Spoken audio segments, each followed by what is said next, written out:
नमस्कार सभी को। और आज हम उत्तर रामचरितम के तृतीय अंक का दूसरा पाठ प्रारंभ करेंगे।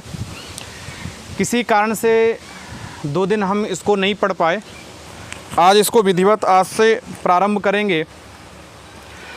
पीछे वाली चर्चा पर अगर विचार करें तो पीछे जो चर्चा हुई थी वो मुरला और तमसा की चर्चा चल रही है, ठीक है।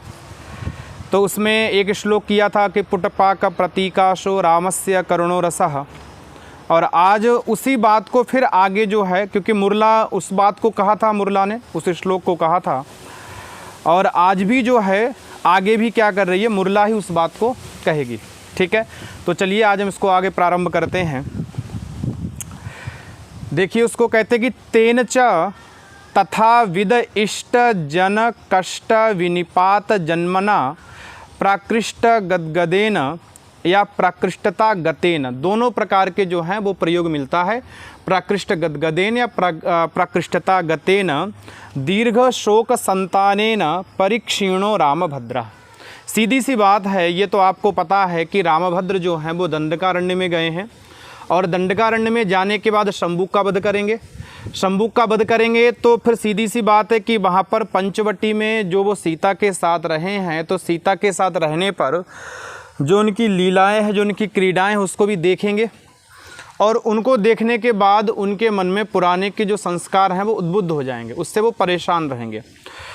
तो अब यहाँ पर कहा परिक्षीणो रामभद्राः, रामभद्राः अर्थात जो रामभद्र हैं, भगवान जो राम हैं वो क्या हो गए हैं, बोले परीक्षीणः, परीक्षीण हो गए हैं। बोले रामभद्राः परीक्षीणा, रामभद्र जो हैं वो परीक्षीण हो गए। परीक्षीणा अर्थात परीक्षीण का अर्थ होता है दुबले पतले, ठीक है। रामभद्र कैसे हो गए हैं, बोले रामभद्राः परीक्षीणाः, रामभद्र जो हैं वो दुबला गए हैं, पतरा गए हैं।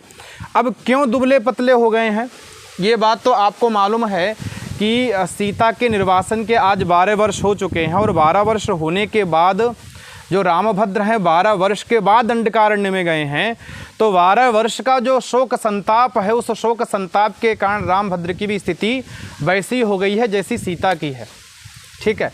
तो अब आगे देखिए पूरी की पूरी चर्चा करेंगे कि रामभद्र जो हैं वो कैसे पतले हो गए हैं। बोले रामभद्राः परीक्षीणाः, रामभद्र जो हैं वो परीक्षीण हो गए हैं, अर्थात रामभद्र जो हैं वो दुबले हो गए हैं, पतले हो गए हैं। क्यों हुए हैं दुबले पतले, तो कहते दीर्घ शोक संतानेन, दीर्घ मतलब बड़ा और शोक मतलब शोक, ठीक है। दीर्घ मतलब बड़ा और शोक मतलब शोक। बड़ा जो शोक है, अब उनको शोक क्या है, शोक आपको मालूम है कि जिसको वो इतना प्रेम करते थे, जिस सीता को इतना प्रेम करते थे, और अचानक से उस सीता को उन्हें निर्वासित करना पड़ा, तो इस बात का उनके अंदर जो शोक है यही दीर्घ शोक है। तो कहते दीर्घ शोक संतानेन, दीर्घ शोक, दीर्घ जो शोक है और उस शोक की जो संतान है, दीर्घश्चासौ शोकश्च, वही दीर्घ है और वही शोक है, और उस शोक की जो संतान है, संतान कहते हैं परंपरा को, ठीक है, क्योंकि एक 12 वर्ष की लंबी परंपरा है एक शोक की।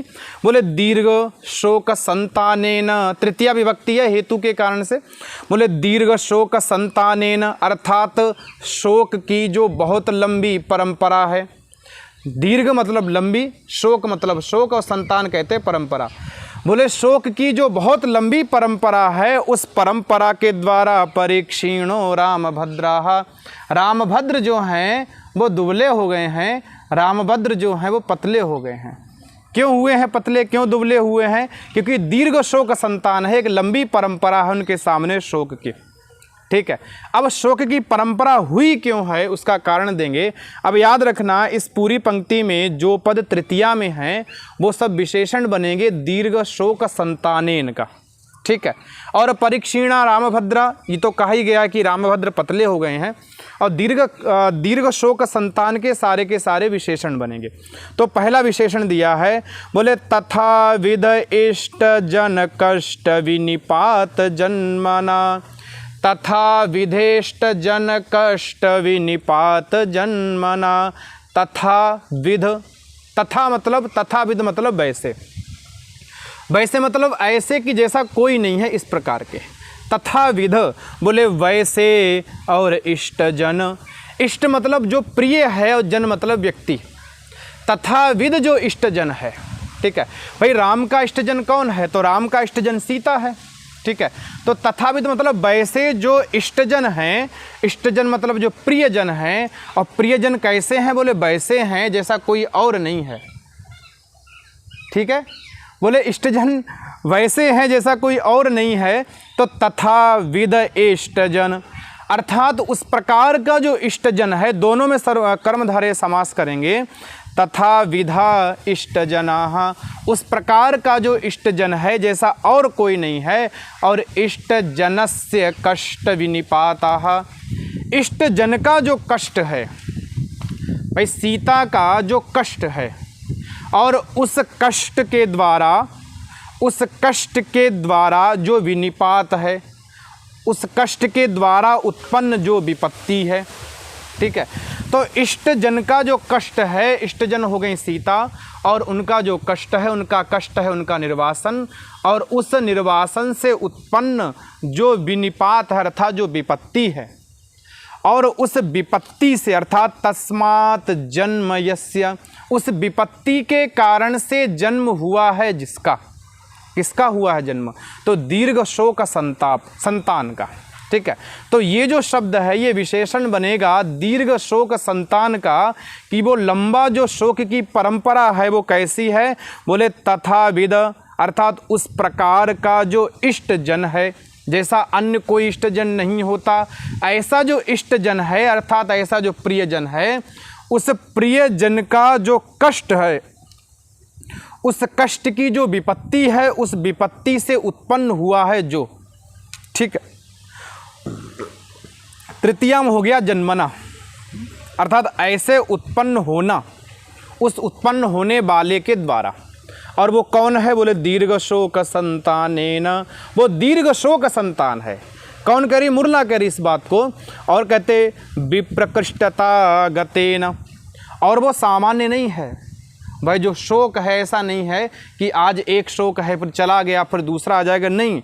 बोले कि प्रकृष्टता गतेन अर्थात अत्यधिक को जो प्राप्त हो गया है, जो कष्ट जो है अत्यधिकता को प्राप्त हो गया है, बहुत ज़्यादा बढ़ गया है, ऐसा जो लंबा जो शोक है, शोक की जो परंपरा है, उस परंपरा के कारण से परीक्षीणा रामभद्र, रामभद्र दुबले हो गए हैं, अर्थात रामभद्र निर्बल हो गए हैं, ठीक है।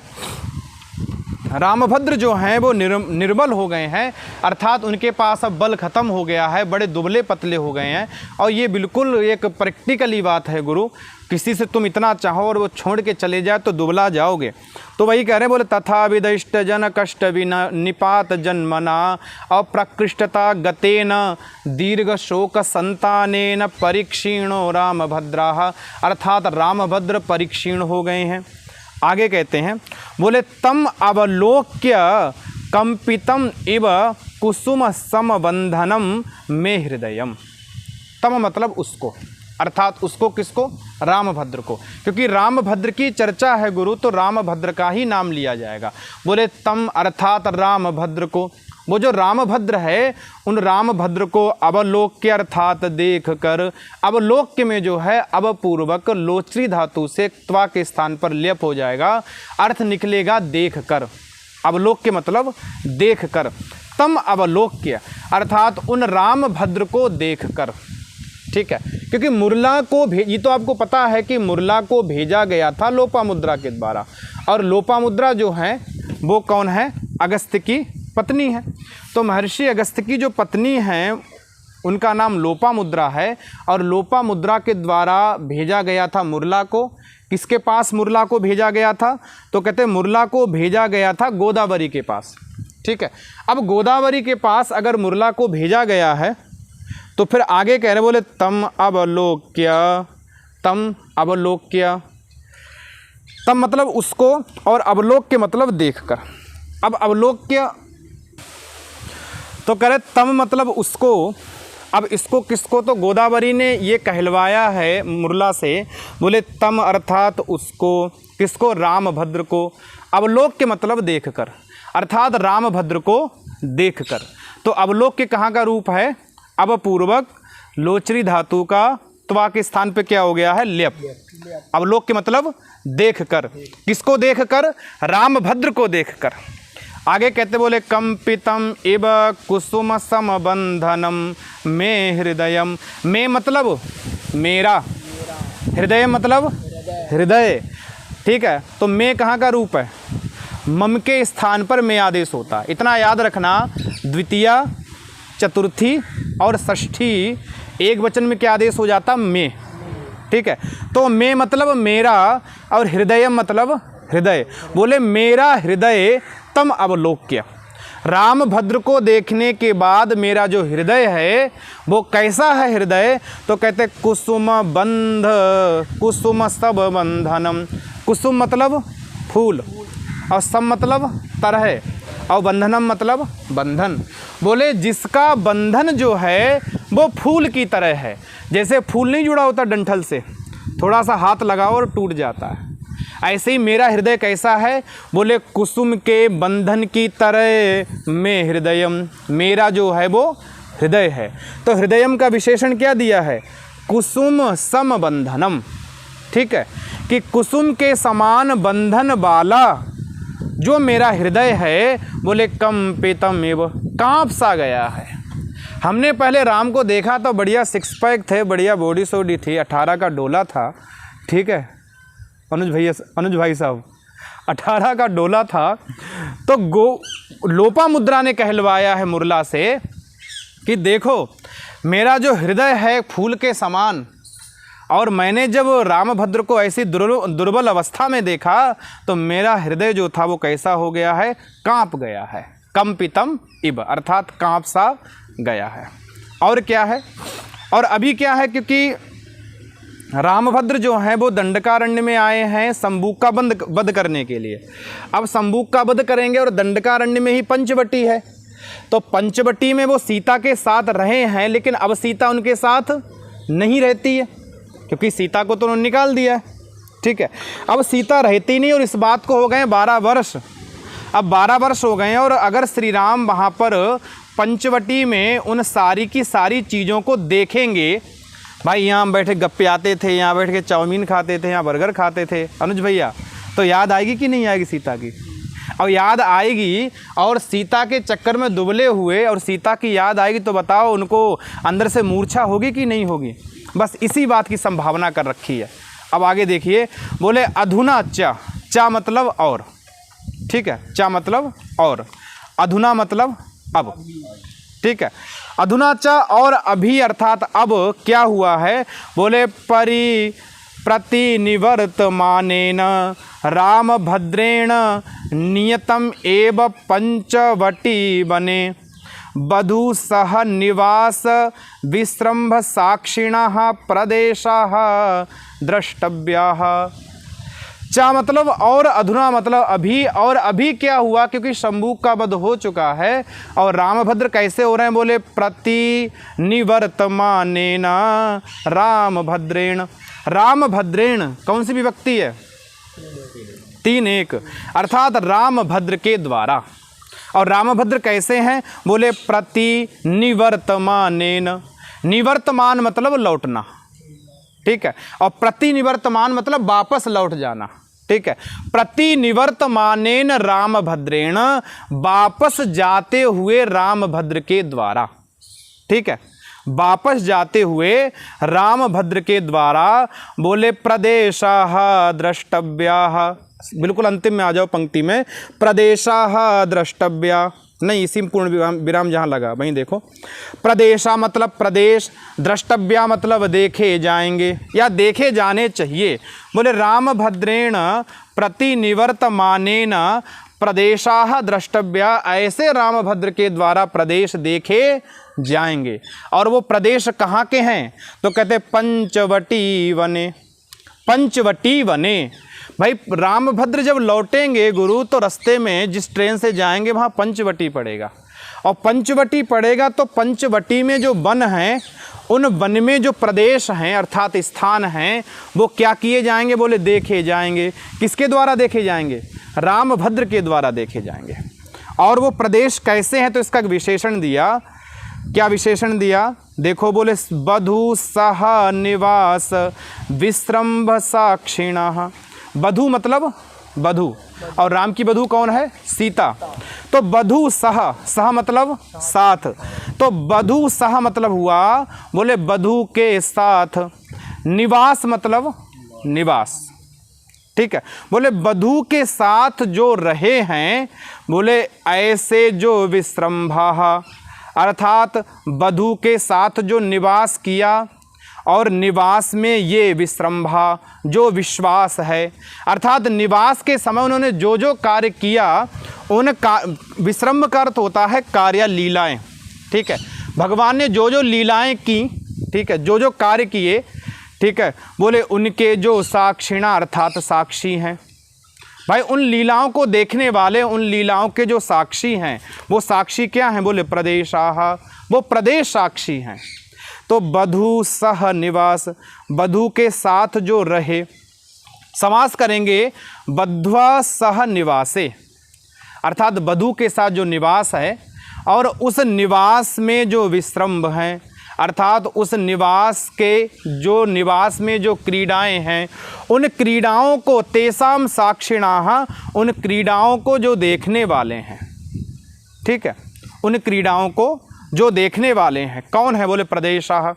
ऐसे प्रदेश, क्योंकि जब उन्हें पता है कि हम किस वृक्ष के नीचे बैठ के हमने वार्तालाप की थी, किस वृक्ष के नीचे हमने बैठ के लक्ष्मण को आदेश दिया था, किस वृक्ष के नीचे बैठ के हमने अयोध्या की चर्चाएं की थी, तो हर एक वृक्ष, हर एक प्रदेश जो है इस बात का साक्षी है।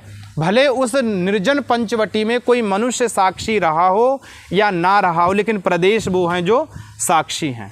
ठीक है, तो वही कह रहे हैं, बोले जब रामभद्र लौटेंगे और लौटते समय पंचवटी के वन में ऐसे प्रदेश हैं जो उनकी लीलाओं के साक्षी हैं, उनको देखेंगे। ठीक है, द्रष्टव्या देखेंगे। अब सोचो, एक तो राम सीता के वियोग से पहले से ही दुखी है, और ऐसे दुखी स्थान पर उनको वही साक्षी वाले, जहाँ जिस पेड़ के नीचे बैठे वही पेड़ दिख जाए, तो बताओ आदमी दुखी होगा या खुश होगा? अनुज भाई साहब, दुखी होगा ना। तो रामभद्र क्या होंगे? दुखी होंगे कि नहीं होंगे? ठीक है, तो रामभद्र होंगे गुरु दुखी। अब दुखी होंगे, और वहाँ तो चारों ओर प्रदेशा ही प्रदेशा हैं। भाई एक प्रदेश ये है, एक प्रदेश वो है जहाँ रामभद्र बैठे सीता के साथ, एक प्रदेश अपना ये वाला कूलर के पास है। ठीक है, तो सब जगह रामभद्र बैठे हैं, तो बैठे हैं तो दुखी भी होंगे। ठीक है, अब कह रहे कि अगर वो रामभद्र दुखी होंगे तब क्या होगा? तो अच्छा, ज़्यादा परेशान व्यक्ति, ज़्यादा दुखी व्यक्ति मूर्छित हो जाता है। तुमने कभी ज़्यादा रोते हुए व्यक्ति को देखा है? बहुत ज़्यादा चिल्ला चिल्ला के रोए तो वो उसे दौरे पड़ जाते हैं। ठीक है, चिल्लाते चिल्लाते रोते रोते दौरे पड़ जाएंगे। तो अब समस्या ये है कि रामभद्र जब पंचवटी के वो प्रदेश देखेंगे तो रामभद्र को क्या पड़ेंगे? दौरे पड़ेंगे। और दौरे में किसकी आवश्यकता पड़ती है? कोई मूर्छित हो जाए तो क्या डालते उसके चेहरे पे? पानी। ठीक है, पानी डालोगे ना। तो पानी की जुगाड़ की है लोपामुद्रा ने, किसके लिए? रामभद्र के लिए। तो अब आगे देखिए, बोले तत्र चा, तत्र मतलब वहाँ, और चा मतलब और। ठीक है, और वहाँ। ठीक है, और वहाँ मतलब अर्थात और उस समय, वहाँ मतलब उस समय आओ गुरु। ठीक है, और उस समय अर्थात और वहाँ क्या?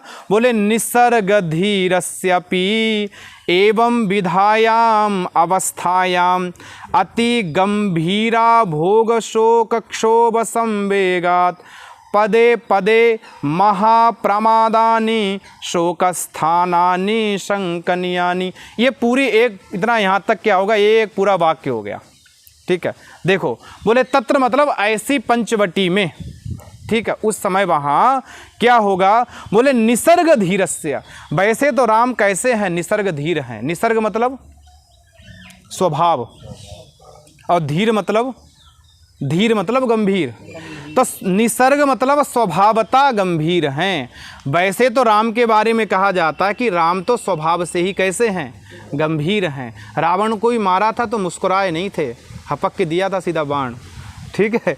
तो वैसे तो राम निसर्ग धीर हैं। तो निसर्ग धीरस्य षष्ठी विभक्ति है, अर्थात स्वभाव से जो व्यक्ति धीर है, अर्थात स्वभाव से जो व्यक्ति धैर्यवान है, ऐसा धैर्यवान भी बोले एवं विधायाम अवस्थायाम, गुरु ऐसी अवस्था को, एक तो पत्नी छूट गई है और ऊपर से ऐसी जगह बैठे हैं जहाँ पर पत्नी के साथ कई बार बैठे थे विक्रम भाई साहब, ठीक है ना। तो ऐसे स्थान पे क्या होगा भाई, ऐसे स्थान पर जब जाके बैठोगे आप तो बार बार याद आएगी कि नहीं आएगी, बार बार देखोगे अशोक भैया कि अभी तो बैठे थे सीट पर, कहाँ गए, ठीक है। तो निसर्ग धीरस्य बोले जो व्यक्ति स्वभाव से ही धीर होता है, सामान्य की बात नहीं कर रहे, राम भाई स्वभाव से ही धीर हैं। कितना भी कष्ट आ जाए, पीछे आया था कि श्लोक तुमने पढ़ा देखा था कि पुटपाक प्रतीकाशो रामस्य करुणो रसा, राम का करुण रस गुरु ऐसा है जैसे कुकर में सीटी लग रही हो, बाहर कुछ नहीं पता लग रहा कितना उबाल है अंदर, लेकिन अंदर अंदर पानी उबल रहा है। ऐसे राम का सीता के प्रति जो करुण रस है वो ऐसा ही है कि अंदर अंदर उबल रहा लेकिन बाहर से कुछ पता नहीं चल रहा है। इसलिए कहा निसर्ग धीरस्य, राम वैसे तो स्वभाव से बड़े धीर हैं, बड़े गंभीर हैं, लेकिन एवं विधायाम अवस्थायाम, लेकिन गुरु जब ऐसी अवस्था में पहुँचेंगे जहाँ पंचवटी का वन है और पंचवटी के वन में वो प्रदेश हैं और प्रदेश के साथ सीता के वियोग है, 12 वर्ष के सीता हो गए छोड़े, आज 12 वर्ष हो चुके हैं, सीता का वियोग है और पंचवटी में प्रवेश है, तो सोचो ऐसी अवस्था में राम की क्या हालत होगी। इसी कह रहे एवं विधायाम अवस्थायाम, ऐसी अवस्था में बोले अति गंभीर आभ होगा, अति मतलब भयंकर और गंभीर मतलब गंभीर अर्थात बड़ा हुआ, ठीक है। और आभोग मतलब, आभोग कहते हैं पूर्णता को, अत्यंत गंभीर की जो पूर्णता है अर्थात जो अत्यधिक बड़ा हुआ है, आभोग कहते हैं किसी चीज़ का पूरा हो जाना, ठीक है। तो अति गंभीर आभोगा अर्थात अत्यंत गंभीरता की जो पूर्णता है, अत्यधिक जो बड़ा हुआ है, क्या बोले तादृशा या शोक, अति गंभीर आभोग, अति मतलब अत्यधिक, गंभीर मतलब गंभीर, आभोग मतलब पूर्ण और शोक मतलब शोक। सीधी भाषा में कहें तो अत्यधिक बड़ा हुआ जो शोक। भाई ऐसी अवस्था में शोक बढ़ेगा या कम होगा? बढ़ेगा ना, बिल्कुल प्रैक्टिकली बात कह रहे हैं ना अनुज भैया, कह रहे हैं ना, हाँ। तो कह रहे हैं कि अति अर्थात ऐसी अवस्था में अत्यंत बड़ा हुआ जो शोक है, बोले उस शोक के एक क्षोभ, शोक का जो क्षोभ है, क्षोभ किसे कहते हैं? क्षोभ कहते हैं चूर्ण को। किसे कहते हैं? चूर्ण, ठीक है। तो क्षोभ कहते हैं चित्त के विकार को, एक क्षोभ का चूर्ण भी होता है। तो अर्थात तेन जो क्षोभा, भाई अत्यंत जब कोई व्यक्ति ज़्यादा रोएगा चिल्लाएगा तो चित्त का विकार होगा कि नहीं होगा? ठीक है, बोले चित्त का जो विकार है और उस चित्त के विकार के संवेग से, और ऐसा चित्त का विकार बड़ा संवेग वाला होता है, अत्यधिक होता है। ऐसे चित्त के विकार से ही मूर्छा आती, व्यक्ति पागल हो जाता, मूर्छित हो जाता, मर जाता है, ठीक, कुछ भी हो सकता है रामभद्र के साथ।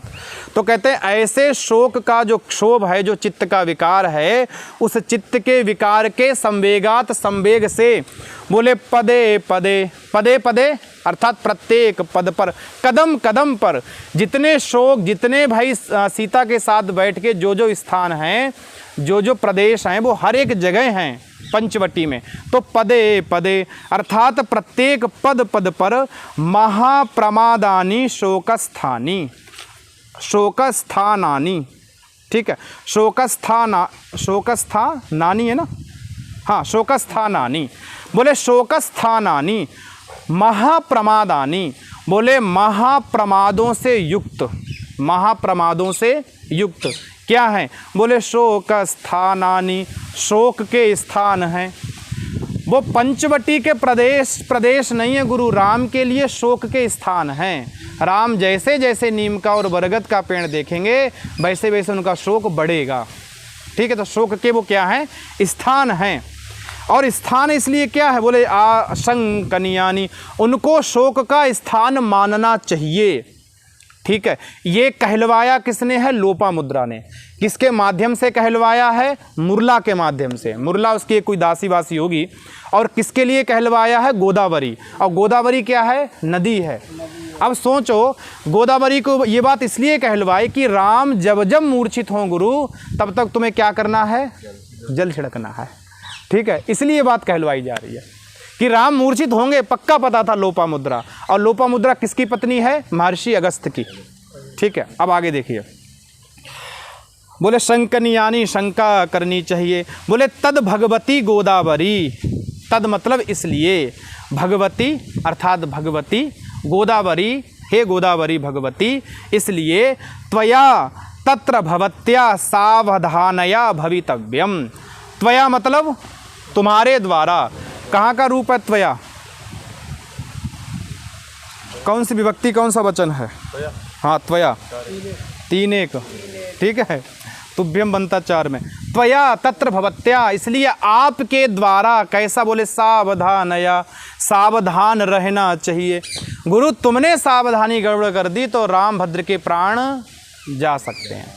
जब जब रामभद्र मूर्छित हों, तुम्हें क्या करना, ऐसे बढ़िया पानी लिया और मुंह पे बढ़िया पक के मारना कतई। ठीक है, कि रामभद्र एकदम उठ जाएं। तो ये बात कहलवाई है मुरला, कहलवाई है लोपामुद्रा ने। किसके द्वारा कहलवाई है, मुरला के द्वारा। और किसको कहलवाई है, तो गोदावरी कहलवाई है। ठीक है, अब देखो आगे देखिए। तो मुरला ने एक श्लोक पढ़ा, पहले मैं पढ़ लूँ फिर बोल लेना साथ साथ में। ठीक है, वीचिवा तैहि शीकरक्षोदशीतैः, वीचिवा तैहि शीकरक्षोदशीतैः, आकर्षद्भिः पद्मकिञ्जल्कगन्धान्,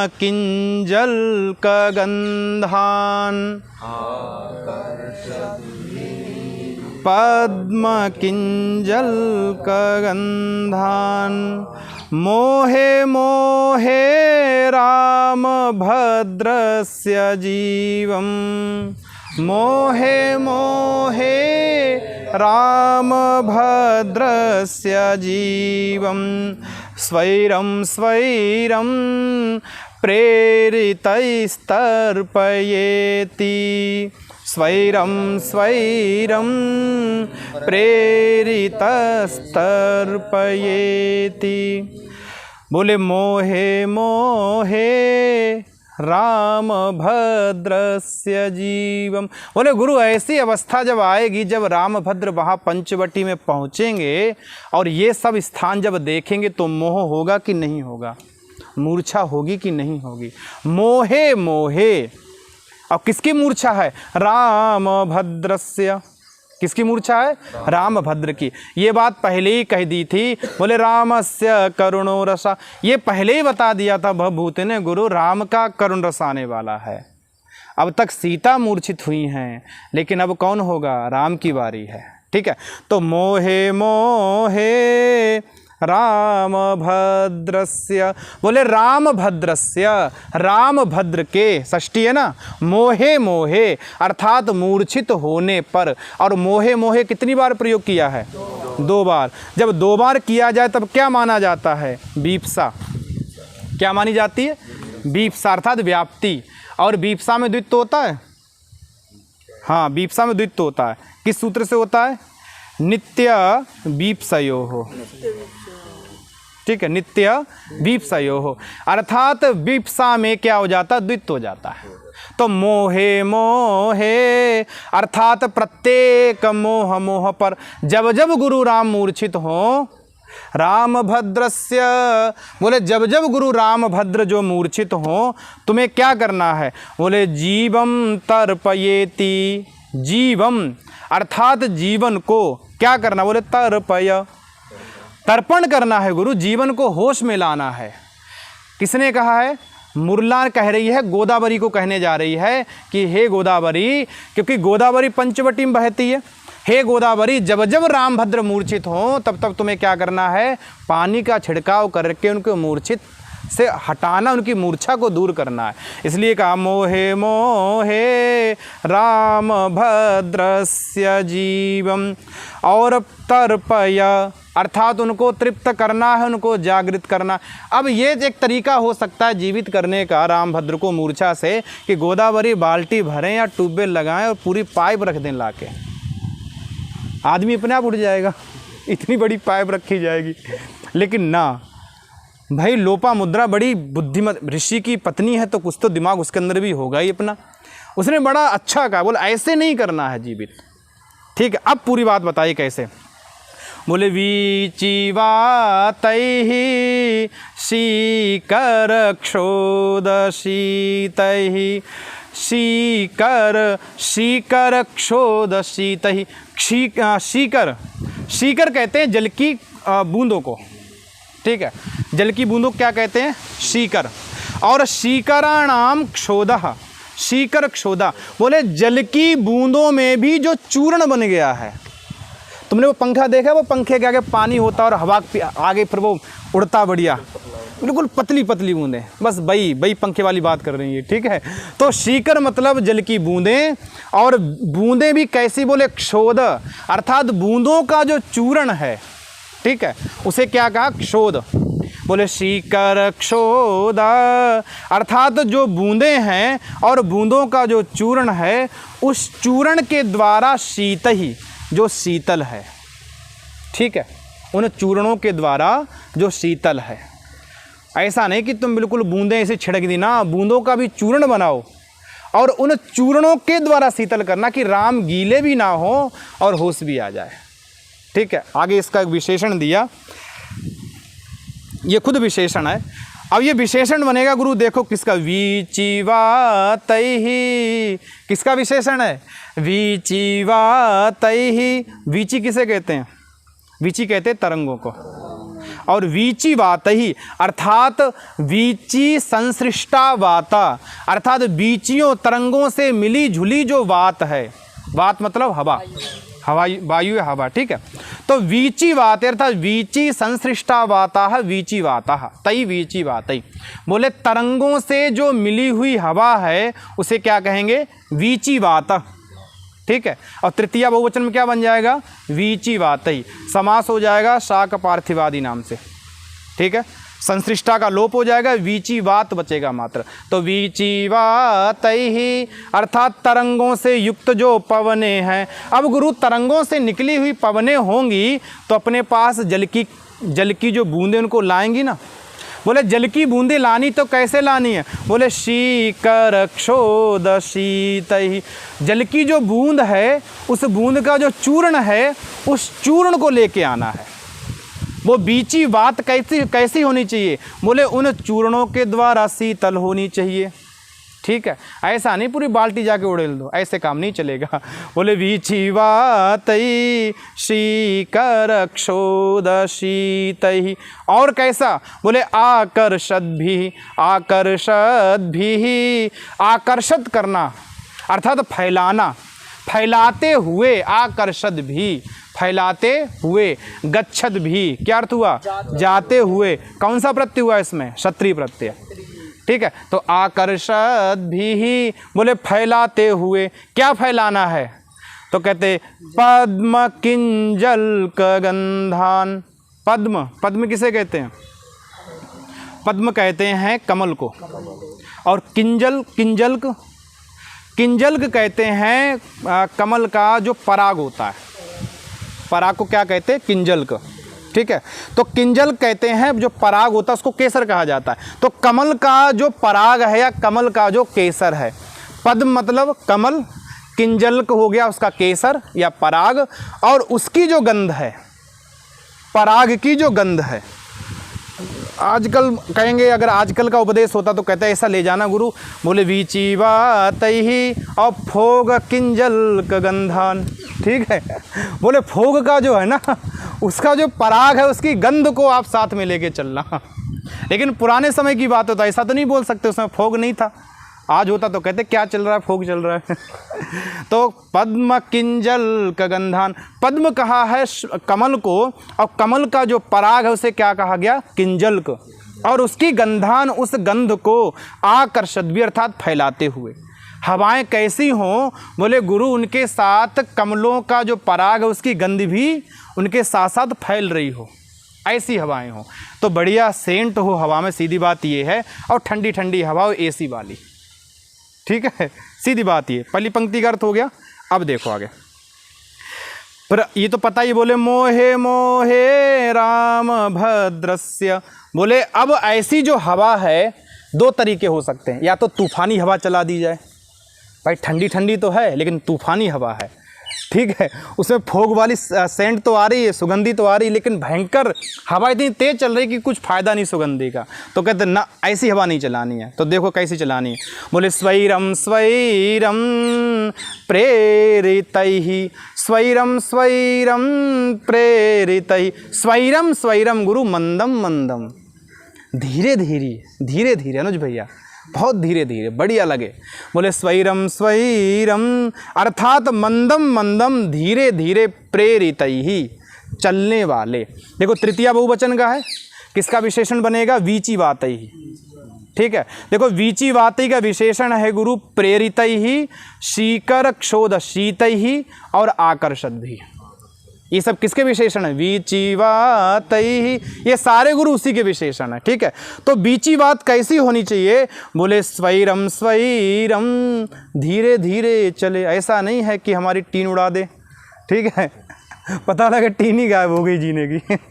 स्वैरम स्वैरम धीरे धीरे, प्रेरितैहि अर्थात चलने वाले, बोले वीचिवातैहि, तरंगों की जो हवाएं हैं, और अपने साथ क्या लेके आएँ, बोले जो बूंदें हैं उन बूंदों का जो चूर्ण उससे ठंडी रहें, और अपने साथ कमलों का जो पराग है उसको फैलाने वाली हों। ऐसी हवाएं, ऐसी जो हवाएं हैं जिनमें ये सब मिला हुआ है सारा कुछ, बोले राम भद्र से तर्पय, ऐसी हवाएं क्या करें, बोले राम भद्र को जीवित करें। और कब जीवित करें, बोले मोहे मोहे अर्थात जब जब राम भद्र को मोह आए तब तब जीवित कर दें, ठीक है। तो यहाँ पर शालिनी छंद है गुरु ये, ठीक है, शालिनी छंद है, इसमें प्रसाद गुण है, वैदर्भी रीति है, ठीक है। अब आगे देखो, जब ये बात कह दी, ये बात किसने कही, मुरला ने कही। मुरला कहती है, वो तमसा कहती है। देखो तमसा और मुरला नाम की दो सहेलियाँ हैं तो नदियाँ, प्रवेश नदियों से होता तीसरे अंक का, ठीक है। तो ये ततः प्रविशति नदी द्वयम ऐसा कहा था शुरू में। तो ये तमसा और मुरला अभी बातें कर रही हैं आपस में, ठीक है। तो तमसा कह रही गुरु तुम्हें अगर इतनी बात कहने के लिए भेजा गया तो गलत भेजा गया है। क्यों भेजा गया है अभी आगे बताएगी। कहते उचितम एव दाक्षिण्यम स्नेहस्य, उचितम एव दाक्षिण्यम स्नेहस्य, बोले स्नेहस्य दाक्षिण्यम उचितम एव, स्नेह कहते हैं प्रेम को, ठीक है। बोले स्नेह की जो दाक्षिण्य है, उदारता है, वो कैसी, बोले उचित ही है। उचितम एव, एव मतलब ही, उचित मतलब उचित, बोले उचितम एव अर्थात उचित ही है। भाई लोपामुद्रा प्रेम करती हैं रामभद्र को अपने पुत्र के समान, ठीक है। तो लोपामुद्रा का राम के प्रति जो स्नेह है, और उस स्नेह के कारण से ये जो उदारता है, ये जो दाक्षिण्य है, वो कैसा है, बोले उचित है, बिल्कुल ठीक है, ठीक है। आगे देखिए, बोले संजीवन उपायस्तु मूलता एव रामभद्रस्य सन्निहिता, कई जगह मिलता मौलिक, तुम्हारे में क्या लिखा, संजीवन उपायस्तु, हाँ मौलिक एव अद्य, आगे क्या, सन्निहिता, ठीक, कोई अर्थ नहीं, कोई बात नहीं है, चाहो मौलिक कह लो चाहे मूलता एव कह लो, कोई अंतर नहीं पड़ता। तो अद्य देख लेते, वो अद्य आज। देखो अब तक इन्होंने बात जो की थी ना, पीछे जो बात कर रहे थे, ये पीछे इन्होंने बात बताई थी कई साल पुरानी, 12 साल पुरानी, ठीक है। लेकिन अद्य मतलब आज, अर्थात अब, प्रेजेंट, वर्तमान, ठीक है। अब कह रही, बोले अब क्या है, तमसा कह रही गुरु ये बात याद रखना कि बोले संजीवन उपाय, अद्य मतलब आज, आज जब हम इस स्थिति पर बात कर रहे हैं तो आज तो क्या है, बोले राम भद्रस्य संजीवन उपाय। भाई मुरला ने उपाय क्या बताया था, बोले गोदावरी का जो हवा है वो रामभद्र को जीवित करे। तमसा करिए कोई आवश्यकता नहीं गुरु, एक अच्छा उपाय हम तुम्हें बताएं। क्या कह रही है, बोले रामभद्रस्य संजीवन उपाय। बोले रामभद्र के संजीवन का जो उपाय है, अर्थात रामभद्र को संजीवन कहते हैं होश में लाना। संजीवन अर्थात होश में लाने का जो उपाय है वो बोले कि मूलता एव सन्निहिता। मूलता मतलब बोले बिल्कुल मूल में ही सन्निहित है। मूल मतलब पास, ठीक है, बोले बिल्कुल पास में ही है। भाई रामभद्र को जिलाने का उपाय क्या है, बोले बिल्कुल पास में है। उसी कह दो मौलिका एवं सन्निहिता, अर्थात पास में है।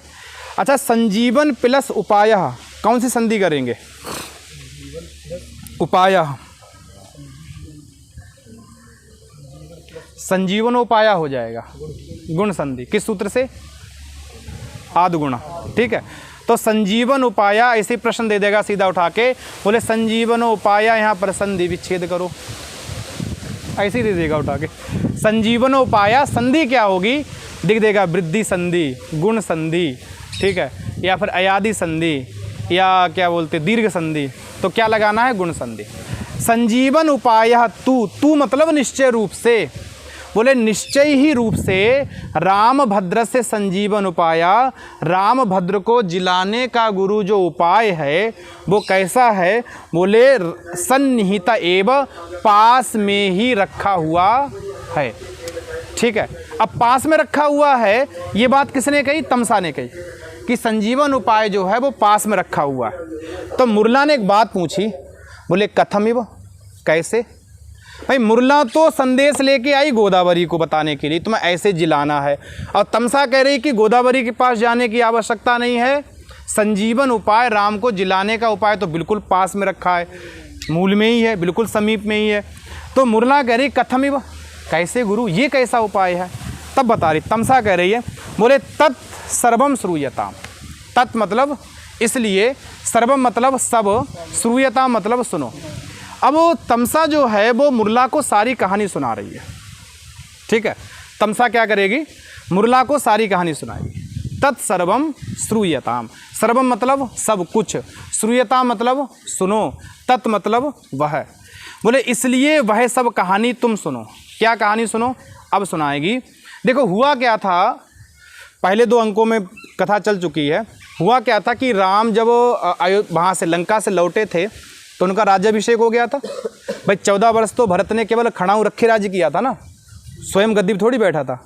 खड़ाऊ 14 वर्ष तक भारत में खड़ाऊ ने राज्य किया है, भरत ने नहीं किया है, ठीक है।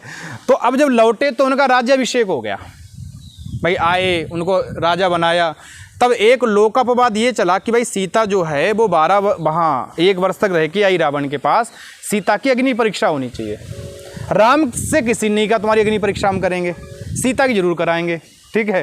बोले सीता की अग्नि परीक्षा हो, तो सीता की अग्नि परीक्षा हो जाती है, अग्नि परीक्षा में पास हो जाती है, 100 में से 100 नंबर मिलते हैं। अब आ गए अयोध्या, सब कुछ हुआ, लेकिन लोक में जो था, जो अयोध्या में थे, वो बातें अभी भी चल रही थी सीता के विषय में। प्रजा अभी भी उस बात को लेकर आशंकित थी। तो राम ने क्या कर दिया, लक्ष्मण से ये कहा कि सीता को छोड़ाओ जंगल में, ठीक है। अब उसी के आगे की बात कहेगा। बोले भाई जब सीता को छोड़ने गए जंगल में सीता कौन छोड़ने गया, लक्ष्मण गए थे, ठीक है। तो देखो बोले पुरा किल, अब ये कहानी सुना रही तमसा। पुरा मतलब पहले, और किल मतलब निश्चय रूप से। बोले कोई कहानी नहीं है गुरु, ऐसा नहीं कि मित्र से बना के सुना रहे, निश्चय रूप से ये हुआ था। पुरा मतलब पहले, किल मतलब निश्चय रूप से। बोले वाल्मीकि तपोवन उपकंठात परित्यज्य निवृत्ते सती लक्ष्मणे सीता देवी, ठीक है। प्राप्त प्रसव वेदनम अति दुख संवेगात आत्मानम गंगा प्राहय निक्षिप्तवती। देखिए पूरी पंक्ति हो गई, अब अर्थ करते हैं। कहते पुरा किल, बोले पहले ये निश्चय से हुआ था, इसमें कोई झूठ नहीं है। क्या हुआ था, बोले वाल्मीकि तपोवन उपकंठात। वाल्मीकि एक ऋषि थे ना, वाल्मीकि, तो वाल्मीकि तपोवन, वाल्मीकि का जो तपोवन है, जो आश्रम है, ठीक है, बोले वाल्मीकि का जो आश्रम है, तपोवन है, और तस्य उपकंठात, उपकंठ मतलब पास में, समीप में, ठीक है, तो वाल्मीकि के आश्रम के पास, ठीक है, समीप में क्या कर दिया, बोले परित्यज्य, छोड़ करके, परित्यज्य में कौन सा प्रत्यय हुआ, लेप प्रत्यय, ऐसी दे देगा, बोले परित्यज इत्यत्र कहा प्रत्यया, देखो कितना सरल है, लेप प्रत्यय, ठीक है। अब पूछ लेगा, बोले कंठात उपकंठात इत्यत्र का विभक्ति ही, पंचमी विभक्ति एक वचन, तो पूरा मतलब पहले, किल मतलब निश्चय रूप से, वाल्मीकि तपोवन, वाल्मीकि का जो तपोवन है, जो आश्रम है, उस आश्रम के उपकंठात अर्थात समीप में, बोले परित्यज्य, छोड़ करके, किसे छोड़ा था, सीता को छोड़ा था, बोले निवृत्ते सती लक्ष्मणे, लक्ष्मणे निवृत्ते सती, लक्ष्मण में कौन सी विभक्ति है, सात, निवृत्ते में सात, और सती सात, सब जगह साथ साथ, अर्थात लक्ष्मण के लौट जाने पर, तुमने एक अनुवाद बनाया था ना कि रामे गते सती अहम आगतवान, राम के जाने पर मैं आ गया, ठीक है, यस्य च भावेन भावलक्षणम, तो कह रहे कि निवृत्ते सती लक्ष्मणे, जब गुरु लक्ष्मण जो है वो चले गए थे, सीता को छोड़ा वाल्मीकि के आश्रम के पास, और लक्ष्मण क्या हो गए थे, वापस हो गए थे, रिटर्न हो लिए थे, बोले ठीक है भाभी हम चल रहे हैं, भैया ने जो आदेश दिया तब हमने कर दिया पूरा, हमें तो माफ़ कर देना, माफ़ी मांगी थी लक्ष्मण ने, बोले मेरी कोई गलती नहीं, हमें माफ़ करना, हमने तो भैया की आज्ञा का पालन किया बस, ठीक है। तो जब वो लक्ष्मण लौट गए थे तब क्या हुआ, बोले सीता देवी, सीता देवी, और बीच के पद छोड़ दो, यहाँ पर आओ, गंगा प्रवाहे निक्षिप्तवती, ये तुम्हें किसी ने नहीं बताया होगा कि सीता देवी का हुआ क्या था इसके बाद, भाई लक्ष्मण तो चले गए छोड़ के, लेकिन फिर हुआ क्या था सीता का, ठीक है, राम को भी नहीं पता 12 वर्ष सीता का क्या हुआ इसके बाद, वो तो उन्होंने छुड़वा दिया था जंगल में, अब क्या होगा वो जाने, ठीक है। तो कह रहे कि गंगा प्रवाहे निक्षिप्तवती, सीता देवी ने क्या किया था, गंगा प्रवाहे, गंगा के प्रवाह में, गंगा की धारा में, निक्षिप्तवती, अपने आप को फेंक दिया था, अर्थात कूद गई थी वो गंगा में, ठीक है, उनको छोड़ के चले गए तो वो क्या हो गई, गंगा में कूद गई, अर्थात निक्षिप्तवती, अर्थात फेंक दिया अपने आप को। तो कैसे कूदी और क्यों कूदी, तो उसका कारण सुनिए, बोले प्राप्त प्रसव वेदनम आत्मानम, आत्मानम मतलब अपने आप को, भाई आत्मन रूप है, आत्मा आत्मानो, आत्मानः आत्मानम, द्वितीय विभक्ति एक वचन, अर्थात अपने आप को, आत्मानम अपने आप को, और अपने आप कैसी हैं वो, तो उसका एक विशेषण दिया, प्राप्त प्रसव वेदनम, क्योंकि उस समय सीता गर्भिणी थी, ठीक है, और इसी बात को शंका थी, इसी बात को लेकर शंका थी प्रजा में कि गर्भिणी सीता है, इसी बात को शंका, इसलिए उन्होंने क्या किया, प्रजा ने कई तरह की बातें बनाई, इसलिए राम को छोड़ना पड़ा फिर। तो कहते प्राप्त प्रसव वेदनम, बोले प्राप्तः, प्राप्त हो गई है, प्रसव वेदना, जिसको अर्थात जिसको प्रसव की वेदना प्राप्त हो गई है, तो प्राप्त प्रसव वेदनम आत्मानम, ठीक है, बोले प्रसव वेदना जिसको प्राप्त हुई है, ऐसे अपने आप को क्या कर दिया उन्होंने, गंगा में फेंक दिया, ठीक है। अब प्राप्त प्रसव वेदनम तो ठीक है यहाँ तक तो, लेकिन प्राप्त प्रसव वेदना से गंगा में फेंका, ऐसा नहीं हो सकता। तो कहते अति, एक शब्द और दिया, बोले अति दुख संवेगात, अत्यंत दुख के कारण से, एक तो दुख इस बात का हुआ कि राम ने छोड़ा, एक दुख इस बात हुआ कि बिना बताए छोड़ा, भाई तुम किसी को छोड़ दो ठीक है, बिना बताए छोड़ो तो अनुज भैया भयंकर कष्ट होगा, मुझे बता के छोड़ना बिल्कुल विधिवत कि हम फला फला तारीख को छोड़ रहे हैं, अनुज भैया बिल्कुल छोड़ना तो बता के छोड़ना, ठीक है।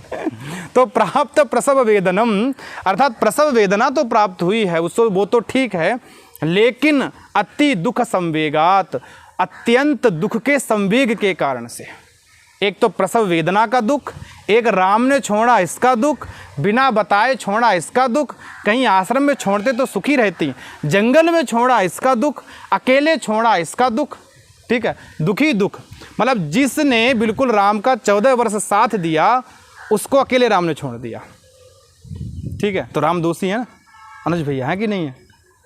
एक बिहार के इसी व्यक्ति ने केस कर दिया था राम पे बोले राम ने गलत किया, उन पर केस होना चाहिए। अब केस लड़ा उसने, तो बोले राम ने गलत किया सीता के साथ। तो वही कह रहे हैं कि इसलिए अति दुख संवेगात, इतने सारे दुख हो गए और इतने सारे गुरु दुख हों एक साथ, तो व्यक्ति गंगा में कूदेगा ही कूदेगा। इसलिए बोले गंगा प्रवाह निक्षिप्तवती, गंगा के प्रभाव में अपने आप को क्या कर दिया उन्होंने, फेंक दिया। ठीक है। और यहाँ पर देखो आत्मानम का एक विशेषण दिया है, प्राप्त प्रसव वेदनम, अर्थात प्राप्त हो गई है प्रसव की वेदना जिसको, ऐसे आत्मानम अपने आप को गंगा प्रवाह, गंगा की धारा में निक्षिप्तवती फेंक दिया। अब कहते तदा एव, अर्थात तदा एव तत्र दारक द्वयम च प्रसूता, तदा मतलब तभी, एव मतलब ही, अर्थात उसी गंगा में, तत्र मतलब वहाँ, दारक द्वयम दो बच्चों को प्रसूता जन्म दिया। भाई सीता के जुड़वा बच्चे थे ना, लवकुश, तो कहते कि वहाँ पर उन्होंने दो बच्चों को क्या दिया, बोले जन्म दिया। प्रसूता अर्थात जन्म देना। प्रसूता में कौन सा प्रत्यय हुआ, ता प्रत्यय, ठीक है, प्रसूता। ठीक है, यहाँ तक हो गई। अब जब बच्चे हुए पैदा और सीता गंगा में है, बोले फिर आगे क्या हुआ, तो आगे सुनो। बोले भगवतीभ्याम पृथ्वी भागीरथीभ्याम अपि उभाभ्याम अभ्युपपन्ना रसातलम च नीता। सीता की आदि जिंदगी तो पाताल लोक में ही कटी है। ठीक है, तो कहते भगवतीभ्याम, अर्थात भगवती, कौन भगवती हैं, पृथ्वी भागीरथीभ्याम, पृथ्वी मतलब पृथ्वी और भागीरथी गंगा। ठीक है, तो पृथ्वी अर्थात भगवती पृथ्वी और भगवती भागीरथी के द्वारा, तृतीया विभक्ति द्विवचन का रूप है। अपि मतलब भी, उभाभ्याम मतलब दोनों के द्वारा, अर्थात भगवती पृथ्वी के द्वारा और भगवती भागीरथी, इन दोनों के द्वारा। बोले रसातलम चनीता, रसातल किसे कहते हैं, पाताल लोक को। ठीक है, अतल वितल सुतल रसातल तलातल महाताल पाताल, 7 अधा लोक हैं और 7 ऊपर लोक हैं। ठीक है, तो ऐसे करके 14 लोक होते बताते हैं। देखो बोले रसातलम चनीता, रसातलम, और वो दोनों उनको कहाँ ले गई, पाताल लोक में ले गई। कौन कौन ले गई, भगवती पृथ्वी और भगवती भागीरथी अर्थात गंगा। सीता को कहाँ लेके गई, पाताल लोक में, और दोनों बच्चों को भी कहाँ लेके गई, पाताल लोक में। ठीक है, अब आगे देखिए। बोले स्तन्य त्यागात परेण दारक द्वयम च तस्य प्राचेतस्य महर्षे गंगा देव्याः समर्पितम स्वयं। स्तन्य त्यागात, स्तन्य त्यागात का अर्थ हुआ कि जब तक बच्चे दूध पीते रहे तब तक तो उनको नहीं छोड़ा, लेकिन जैसे ही दूध छूटा, स्तन्य त्यागात अर्थात दूध छूटने के बाद, पंचमी है ना, अर्थात दूध छूटने के बाद जैसे बच्चे बड़े होने लगे, उन्होंने दूध पीना छोड़ दिया। बोले इसके बाद क्या हुआ, परेण मतलब बाद में। ठीक है, स्तन त्याग के बाद में बोले दारक द्वयम, दोनों बच्चों को बोले तस्या प्राचेतस्य महर्षे, तस्य मतलब उस, और प्राचेतस किसे कहते हैं, वाल्मीकि को, प्राचेतस। ठीक है, बोले प्राचेतस्य महर्षि, महर्षि वाल्मीकि के पास। ठीक है, महर्षि वाल्मीकि के पास या महर्षि वाल्मीकि को बोले गंगा देव्या समर्पितम स्वयं, गंगा देव्या, गंगा देवी ने क्या कर दिया, स्वयं समर्पित कर दिया। ठीक है, गंगा और पृथ्वी लेके गई थी सीता को बच्चों के साथ, और जब बच्चों ने दूध पीना छोड़ दिया तो सीता तो है पाताल में ही, लेकिन जो दोनों बच्चे हैं वो गंगा ने लाके कहाँ दे दिए, वाल्मीकि के आश्रम में, क्योंकि वाल्मीकि पढ़ाएंगे लिखाएंगे, तो वाल्मीकि के लाके आश्रम में दे दिया। ठीक है, देखो प्राचेतस से तस्य जो है ना, इसमें कर्मादि की संबंध विवक्षा में षष्ठी हो गई है। भाई अर्थ ये बनता कि वाल्मीकि को सौंपा, तो को है ना, कर्ता ने कर्म को, द्वितीया होनी चाहिए, लेकिन यहाँ पर संबंध की विवक्षा होने पर क्या हो जाएगी, षष्ठी। ठीक है, तो तस्य प्राचेतस्य महर्षे गंगा देव्या स्वयं समर्पिता। अब प्रश्न आ जाएगा कि गंगा देवी ने बालकों को किसके लिए सौंपा, वाल्मीकि को, कपिल को, कणाद को या अनुज भैया को। ठीक है तो वाल्मीकि को सौंपा, या पूछा जाएगा बोले वाल्मीकि के लिए बालक किसने सौंपे, तो गंगा ने सौंपे। या क्या बोलते हैं, सीता की रक्षा या सुरक्षा किसने की, भागीरथी और पृथ्वी ने। डबल जोड़ा दे देंगे, एक सही दो सही, दोनों गलत, ऐसे करके लगाते रहो दिमाग कौन कौन से सही हैं। ठीक है, आगे देखो एक श्लोक और पढ़ते हैं। मुरला एकदम चकरा गई इस बात को सुन के कि मुरला ने गुरु कहानी पहली बार सुनी थी, तुमने तो पहले सुनी है, मुरला ने थोड़ी सुनी है। तो मुरला सविस्मयम, बोले वाह गुरु क्या बात है, ऐसी अवस्था। श्लोक पढ़ती है, बोले ईदृशानाम विपाकोपि जायते परमाद्भुतः, ईदृशानां विपाकोपि जायते परमद्भुतः, यत्रोपकरणी भावम्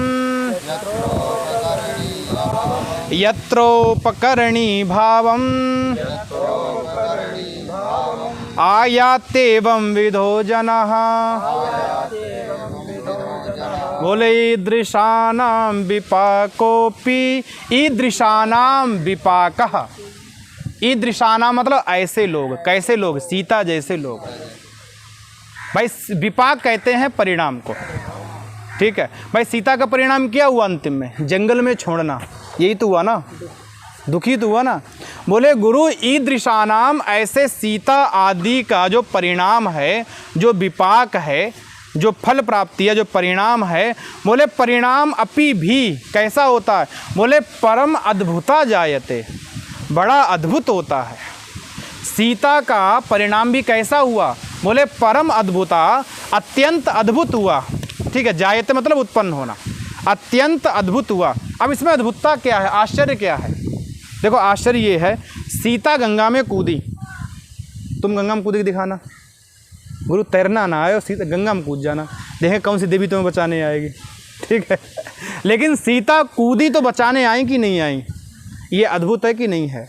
मतलब परिणाम भी सीता का कैसा है, अद्भुत है। और कूदी है गुरु, और कूदने के बाद ऐसा नहीं है कि देवी ने बचा के वहीं गंगा के किनारे डाल दिया, कहाँ लेके चले गए, पाताल लोक लेके चले गए। बताओ ये अद्भुत है कि नहीं है। और गंगा में अगर वो कूदी हैं तो बेहोश भी हुई होंगी, और तुम बेहोश होके देखना गंगा में, पता नहीं कहाँ जाओगे गुरु, कुछ नहीं मिलने वाला। लेकिन सीता जब कूदी, बेहोश हुई, सब कुछ हुआ, लेकिन फिर भी बच गई। ये एक अद्भुत है कि नहीं है, इसलिए कहा। बोले ईदृशानां विपाकोपि जायते परम अद्भुत, अद्भुता नहीं गुरु, परम अद्भुतः, बड़ा अद्भुत है, परम अद्भुत है, अर्थात अत्यंत अद्भुत है। ये एक श्लोक किसने बोला है, मुरला ने बोला। मुरला ने जब तमसा की सारी कहानी सुनी तो मुरला कूद पड़ी एक साथ, बोले वाह गुरु ये ऐसा भी होता है। बोले ईदृशानां विपाको अपि ही परमा अद्भुता जायते, बोले ऐसे लोगों का जो परिणाम भी कैसा होता है, बोले अत्यंत आश्चर्ययुक्त होता है, बड़ा आश्चर्य होता है। कैसा, बोले यत्र उपकरणी भावम, यत्र मतलब जहाँ, ठीक है, अर्थात जिसमें, जिस क्रियाओं में उपकरणी भावम, उपकरणी भाव होता है उपकार करने वाले। ठीक है, उपकरणी भाव क्या होता है, उपकार करने वाले। बोले अनुपकरणम उपकरणम भवती थी उपकरणी भाव, ठीक है। और उपकरणी भवनस्य भावा उपकरणी भावम, च्वी प्रत्यय हो गया, अर्थात उपकरण का जो भाव है, उपकार करने का जो भाव है। बोले यत्र अर्थात जिसमें उपकरणी भावम गुरु, बोले ऐसा जो उपकार करने का भाव जो है, बोले एवं विधो जनः आयाति। ठीक है, इस प्रकार के लोग जो हैं वो उपकार करने के लिए आयाति मतलब आते हैं। एवं विधा मतलब कैसे, पृथ्वी और भागीरथी जैसे गुरु, सहायता करने के लिए कौन आया है, पृथ्वी और भागीरथी, सामान्य कोई व्यक्ति नहीं था। तुम चिल्लाते रहो, रोज मिठाई चढ़ाओ, तब भी पृथ्वी भागीरथी नहीं आएंगी, और वहाँ कूदने से आ गई, तो परम अद्भुत है कि नहीं है। ठीक है अनुज भैया, इस बार जाके देखना गंगा में कूद के, ठीक है, शायद आ जाए। ठीक है, तो बोले कि यत्र उपकरणी भावम आयाति एवं विधो जनाः, बोले जिसमें एवं विधा जनाः उपकरणी भावम आयाति, जहाँ पर इस प्रकार के जो लोग हैं वो सहायता करने के लिए आते हैं। अब देखो यहाँ पर थोड़ी संधि कर लेते हैं बस। विपाकोपि, कौन सी संधि हुई है, विपाको अपि, विपाको अपि है, एंगी पररूपम, पररूप हो जाएगा, भाई एंग से उत्तर अगर आ है तो आ क्या चला जाएगा, पर रूप में चला जाएगा। ठीक है। जायते परमद्भुता, जायते कौन से लकार का रूप है? लट लकार एक वचन का। परम प्लस अद्भुता गुरु, बताओ कौन सी संधि है? परम माँ पूरा है आकार सहित, और इधर अद्भुता का आ है, कौन सी संधि होगी? आकाश अवर्णे दीर्घ। अगर ऐसे प्रश्न आ जाए परमाद्भुता, अब बताओ कहे कि यहाँ संधि विच्छेद करो तो क्या करोगे? परम प्लस अद्भुता। ठीक है। यत्र उपकरणी भावम, यत्र प्लस उपकरणी, यत्र का आ उपकरणी का उ, कौन सी संधि होगी? यत्र उपकरणी, यत्र का त्रा का आ और उपकरणी का उ, कौन सी संधि होगी? गुण संधि। ठीक है। आद गुणा से क्या हो जाएगी? गुण संधि। ठीक है। यत्र में कौन सा प्रत्यय है? हाँ, वैसे इतना गहराई से पूछता नहीं है, नहीं, त्रल, सप्तम्यास त्रल। ठीक है। बोले आयाति, देखो आयाति और एवं विधा, आयाति का ती का ई और एवं विधा में ए, बताओ कौन सी संधि हो रखी है? बहुत संधि दे रखी है इसमें। आयाति और एवं विधा, इको एणची, एण संधि हो गई, ई को या हो गया एवं विधा। ठीक है। अच्छा, आयाति में धातु क्या है? आयाति में आंग पूर्वक या प्रापणे, और आयाति कहाँ का रूप है? आयाति लट लकार वर्तमान काल प्रथम पुरुष एक वचन। आयाति मतलब आते हैं। ठीक है। आयाति जना, तो गुरु अनुष्टुप छंद है यहाँ पर, काबिलिंग अलंकार में दिया हुआ है ये। ठीक है। तो इसके बाद फिर आगे देखेंगे कल तमसा मुरला की बात। अभी गुरु ये विष्कंभक चल रहा है, कथा नहीं शुरू हुई है। ठीक है। विष्कंभक होता है जो आपको ये सूचना दे, कुछ सूचनाएं भूत की हों, कुछ वर्तमान की हों, कुछ भविष्य की हों। ऐसी जो सूचना देता ना उसे विष्कंभक कहते हैं, और ये शुद्ध विष्कंभक है। कैसा है? शुद्ध विष्कंभक है। ठीक है। तो आज इतना ही रखते हैं उसको। सभी के लिए नमः संस्कृताय।